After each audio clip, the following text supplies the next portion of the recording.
En esta mañana vamos a seguir con los mandamientos y tenemos el mandamiento que yo creo que todos hemos caído. No robarás. ¿Quién no ha cogido algo que no es suyo alguna vez? ¿Verdad que sí? El diccionario nos dice que hurtar es robar dinero u otros bienes ajenos sin intimidación ni violencia. Eso se le llama hurto. También se dice quitar, robar, soplar, sustraer. Hay muchas palabras que utilizamos, ¿verdad?, para todo esto. Cuando alguien copia de otro libro, se llama plagiar. Eso está muy de moda, ¿verdad? Hoy en día. También cuando uno escatima en peso, en medida, claro, se llama estafar, sisar, timar, cosas por el estilo. O cuando también el diccionario dice que evitar a una persona esconderse sería también como robar, ¿no?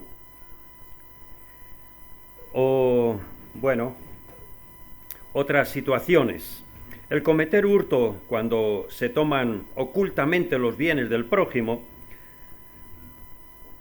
pues normalmente es hurto como tal, pero cuando hay algún gravamen se llama robo. En nuestra legislación todo eso está estipulado, ¿no? Y todo eso lo vemos como una cosa que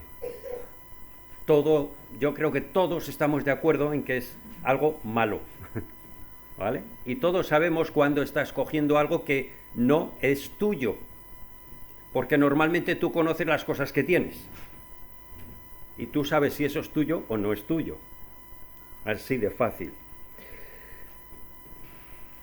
También hay otras formas de hurto, como quitar, retener, estropear o destrozar lo ajeno en contra de la voluntad de su propietario. Porque si alguien te ha dejado una cosa y tú no se lo devuelves, pues estás robando, hurtando. Cuando tú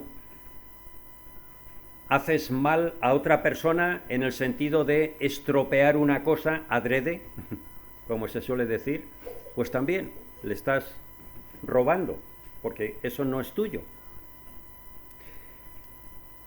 También el fraude, o lo que es lo mismo, hurtar con apariencias legales, con astucia, con falsificaciones, con mentiras, con hipocresías, con pesos falsos, el emitir cheques sin fondos o firmas de una forma que no es legal, la usura, las trampas en el juego, o si vemos en el libro de Deuteronomio 25, 15, 16, dice: has de tener un peso cabal y exacto, e igualmente una medida cabal y exacta para que se prolonguen tus días en el suelo que Jehová tu Dios te da.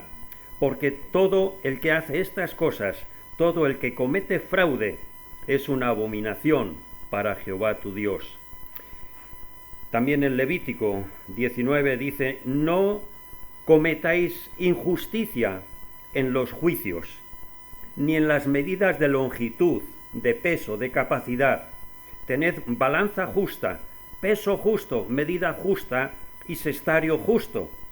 Yo soy Jehová vuestro Dios, que os saqué de la tierra de Egipto.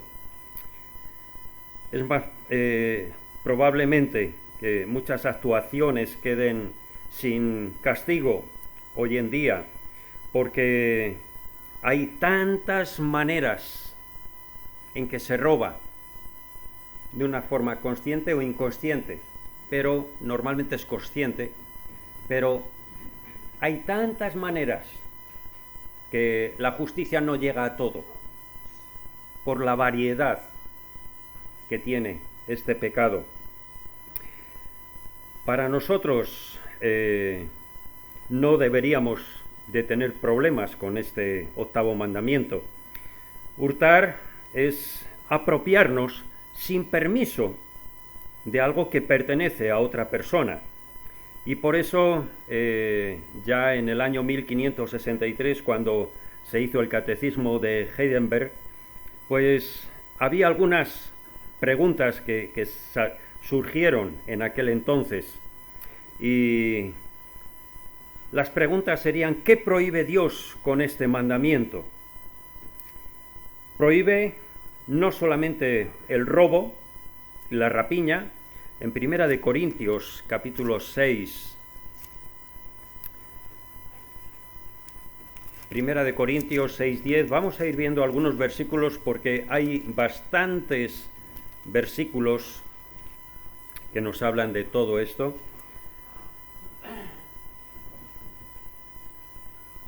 Son textos que conocemos cuando nos habla de que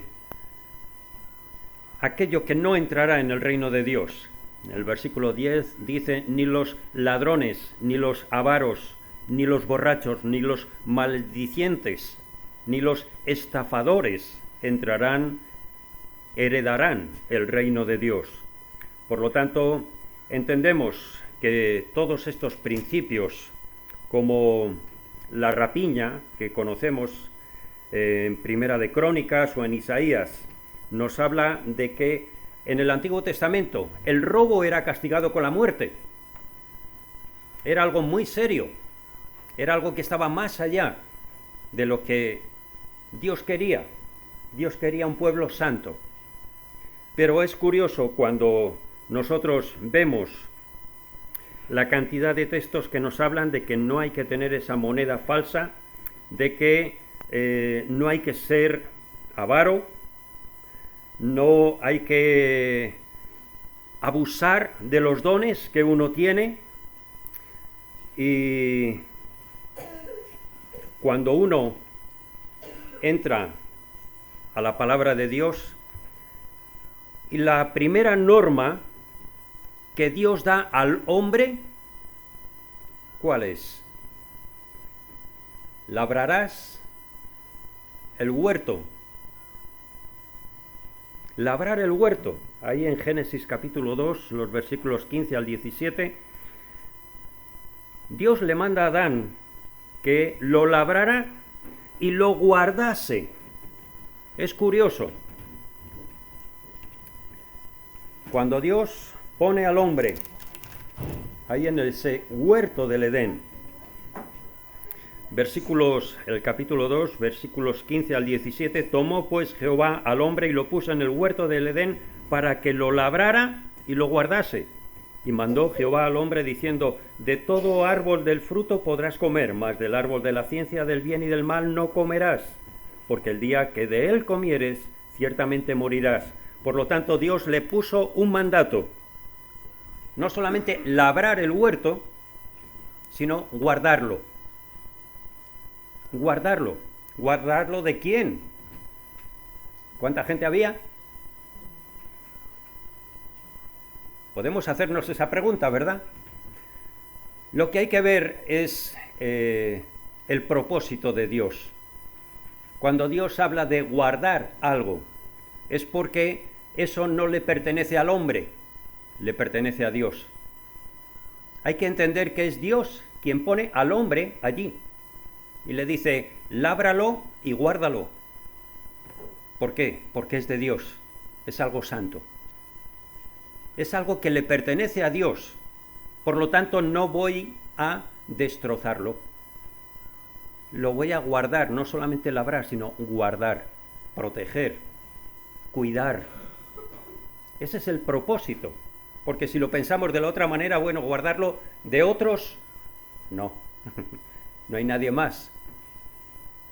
Por eso es interesante lo que Dios quiere enseñar al pueblo con este mandamiento. Dios quiere enseñar esa diferencia entre poseer poseer algo y robar algo. La diferencia. Dios nos da las cosas, porque entendemos que todo lo que tenemos, Dios provee. Cuando Dios te da, lo tienes, pero cuando alguien te lo roba, esa es la diferencia. Es algo que tú has ganado, que tienes honradamente. Dios quería tener ese pueblo santo, en esa ciudad, en esa tierra prometida, donde quiere tener una nación que dé ejemplo a todas las naciones de alrededor. Por eso les da los mandamientos. Y esos mandamientos lo que quiere es tener a alguien que dé ejemplo. Alguien que da ejemplo a los demás de cómo tiene que ser la convivencia en aquel sitio donde Dios quiere reinar. Por eso nosotros podemos convertir, por ejemplo, nuestro dinero en nuestro Dios, nuestra casa en nuestro Dios.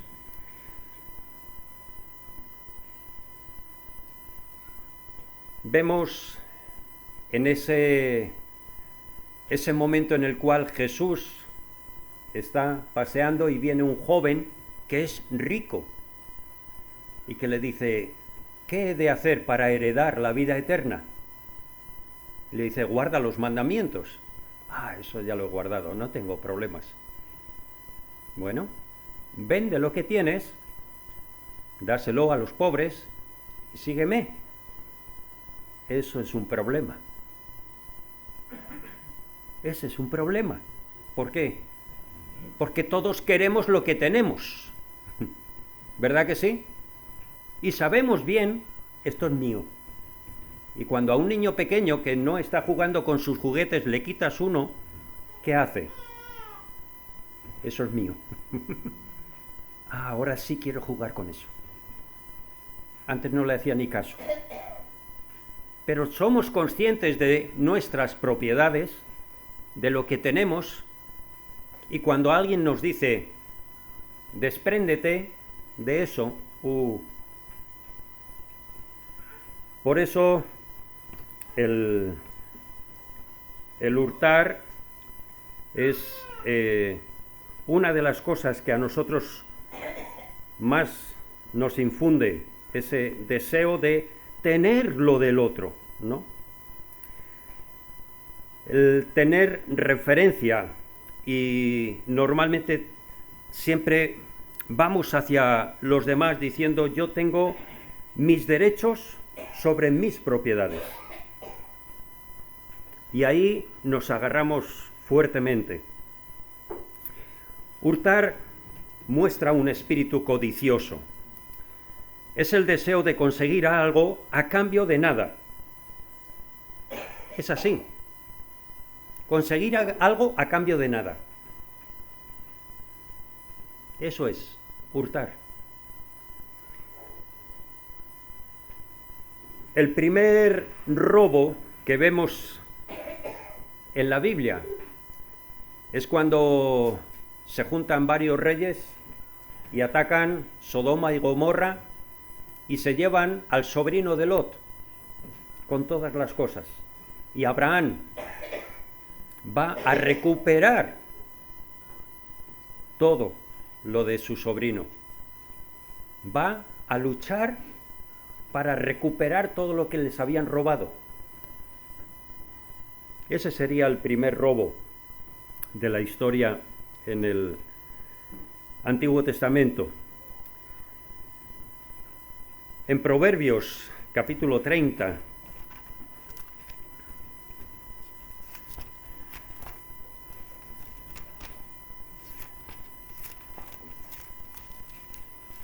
Proverbios habla bastante acerca de todas estas cosas, pero solamente algunos versículos.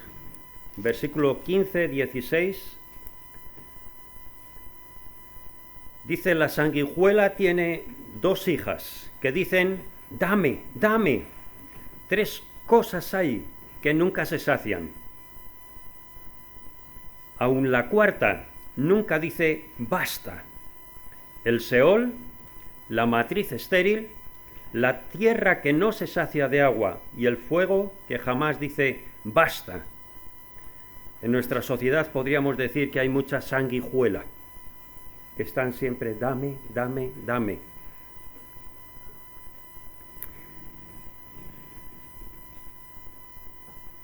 El robo es esa sanguijuela que vemos cada día en las noticias.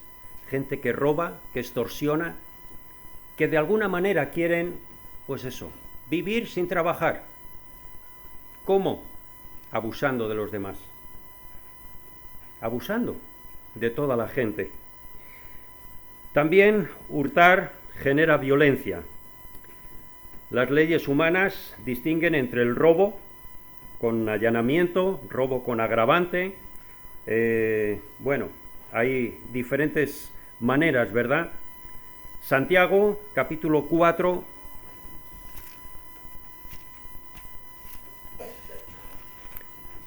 Santiago, capítulo 4, los versículos 1 y 2. Dice, ¿de dónde vienen las guerras y los pleitos entre vosotros? ¿No es de vuestras pasiones, las cuales combaten en vuestros miembros? Codiciáis y no tenéis, matáis y ardéis de envidia y no podéis alcanzar, combatís y lucháis, pero no tenéis lo que deseáis, porque no pedís. Todo este deseo que hay en nosotros, pues genera violencia. Por eso nosotros tenemos que estar atentos a la palabra de Dios, porque hay que poner límite a todas esas cosas. ¿Podemos robar a Dios? Es una de las preguntas que ya en la palabra viene. En el libro de Malaquías, en el capítulo 3, versículos 8 y 9, enseñan esa diferencia a la nación, de cómo ellos estaban pues acostumbrados a defraudar a Dios, y habían estado haciéndolo pues casi por 100 años. Y el profeta les denuncia ahí en Malaquías, capítulo 1, es el último libro del Antiguo Testamento.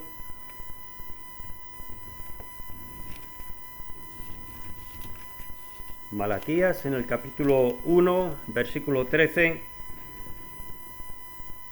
Habéis además dicho, oh, qué fastidio es esto, y me despreciáis, dice Jehová de los ejércitos, y trajisteis lo hurtado, lo cojo, lo enfermo, y presentáis ofrenda.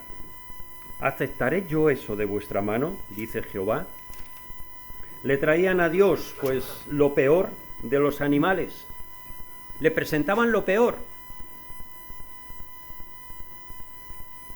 También en sus vidas, en el capítulo 2, versículo 11, estamos en Malaquías,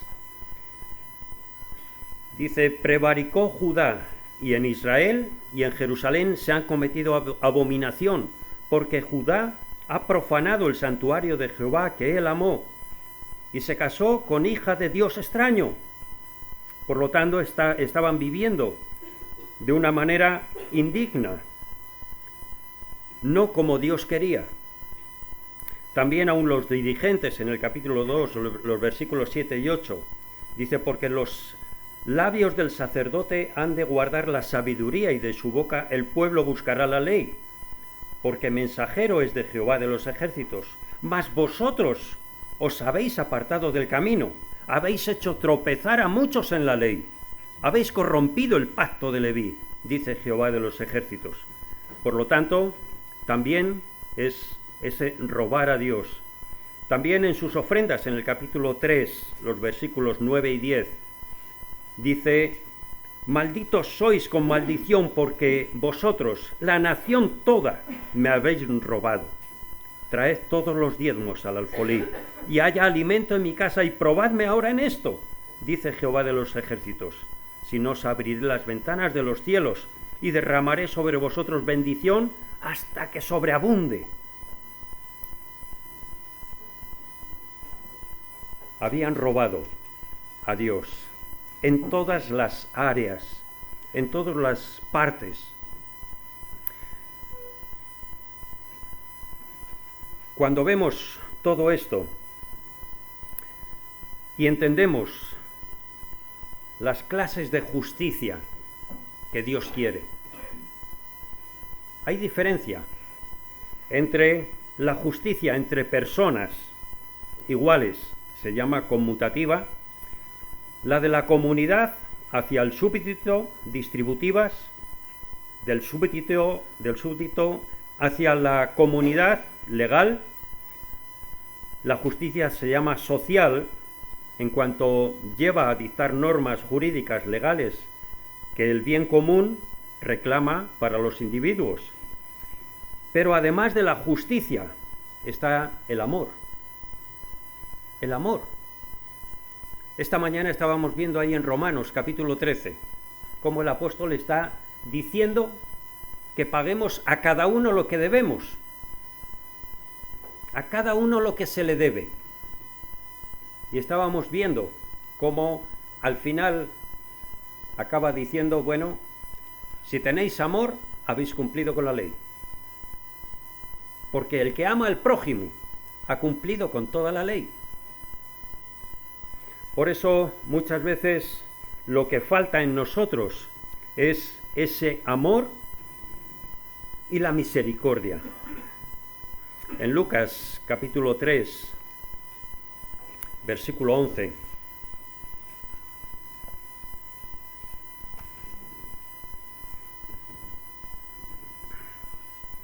Cuando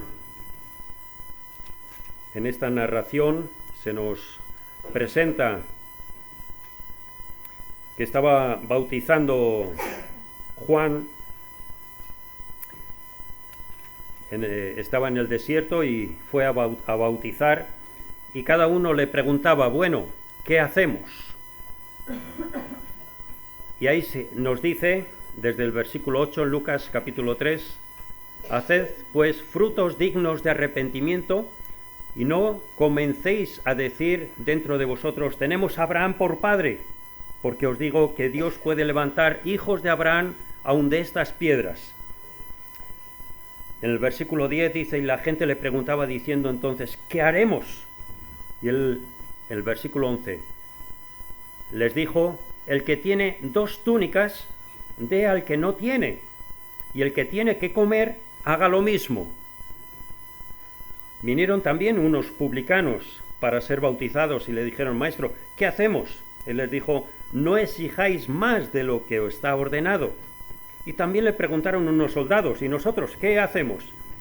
Dicen, no hagáis extorsión a nadie, no calumniéis y contentaos con vuestro salario. A cada uno les está diciendo cuando le preguntan, bueno, ¿qué hacemos nosotros? Lo que es justo. No extorsiones. Si tienes que cobrar una cosa, no cobres el doble. No mientas a otros. No estés haciendo cosas que no ayudan. Por eso, quizá habría menos problema en cuanto a robo si fuéramos más desprendidos. Porque siempre estamos con lo que entendemos por justicia. Y decimos, es injusto que uno tenga tanto y otro tan poco. ¿Verdad que sí? Hablamos de la justicia. ¿Qué sería la justicia? ¿Que todos tuviéramos lo mismo? A cada uno Dios le da y le hace responsable de lo que le da, para que lo trabaje y lo guarde. Porque es el principio del Edén. Es el principio. Cuando algo no nos cuesta nada, ¿qué hacemos? Lo derrochamos. Lo derrochamos. Por eso necesitamos entender todo esto. Por eso tiene que haber misericordia también y caridad para solucionar el problema de aquellos que no tienen tanto como nosotros. En Proverbios capítulo 30, versículo 9, está hablando y pidiendo al Señor que no sea rico para que me olvide de ti, o que siendo pobre hurte y blasfeme el nombre de Dios. En Romanos capítulo 13 menciona que no hurtarás, es lo que hemos leído antes. En contraposición está amarás a tu prójimo como a ti mismo. En Romanos capítulo 13, en ese capítulo del amor, dice que el amor no hace mal al prójimo. Y ese es el cumplimiento de la ley, el amor. En Efesios capítulo 4, versículo 28, dice que el que hurtaba no hurte más, sino trabaje, haciendo con sus manos lo que es bueno, para que tenga que compartir con el que padece necesidad. El cristiano no hurta, sino que trabaja duro. Es honesto en su vida para que tenga no solamente para él, sino también para compartir. El verdadero cristiano encuentra satisfacción y felicidad en ayudar y dar a otros, no en tomar de ellos. En Proverbios 22 dice que el que oprime al pobre para aumentar sus ganancias, ciertamente se empobrecerá. Y tenemos así textos como Primera de Timoteo o el Salmo 49, dice, porque cuando muera no llevará nada. ¿Para qué quieres tanto, no? Ni descenderá tras él su gloria. En Primera de Corintios 6 nos habla de esa lista de que ni los ladrones, ni los avaros, ni los borrachos, ni los estafadores heredarán el reino. Por lo tanto, en diferentes aspectos podemos ver cómo Dios quiere que seamos diferentes. Dios quiere que seamos diferentes. El robo, el hurto, en sus diferentes facetas, lo vemos cada día. Personas que, como decía Pablo, el que no trabaje, que no coma. Claro, ahora nos ponemos en que es que no hay trabajo. No hay trabajo. Por lo tanto, robo. O robo al rico para darle al pobre. Sigue siendo robo. No justifica el fin los medios. No, eso no vale. Dios dice que seamos honestos. Dios quiere tener un pueblo diferente y por eso se nos presenta todas estas maneras en las cuales Dios desde el principio está diciendo que cuidemos de sus cosas. Si lo que Dios nos ha dado y nos pertenece, Dios nos va a pedir responsabilidad de lo que tenemos. Y Dios nos va a pedir cuenta de aquello que tenemos que no es nuestro. Por lo tanto, también hay que devolver las cosas y pagar a cada uno lo suyo.